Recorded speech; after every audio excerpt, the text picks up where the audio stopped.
Kanina lamang po ay nagkaroon po tayo ng pagmi-meeting kasama po ang CDI-CT Secretary Aguda, kasama po ang Pangulo at pinag-uusapan po kung paano talaga pong mapapahinto itong fake news.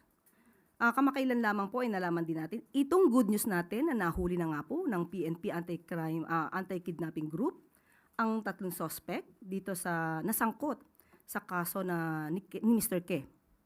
Pero meron pa rin mga fake news peddlers na nagsasabi na ang mga nahuli daw ay mga fall guys lamang. Ito ay hindi maganda na mula sa mga fake news peddlers o sa ibang mga tao na nagsasabi na ang ibinabalita mismo ng gobyerno at ng mainstream media ay fake.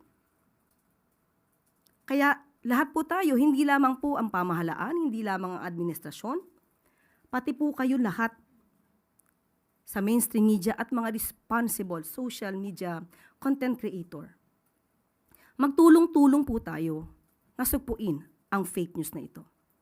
Dahil sabi nga natin, kapag ang fake news ay lumaganap, mismo sarili nating pagdidesisyon ay maaari na tayong magkamali dahil ito ay impluwensya lamang ng fake news.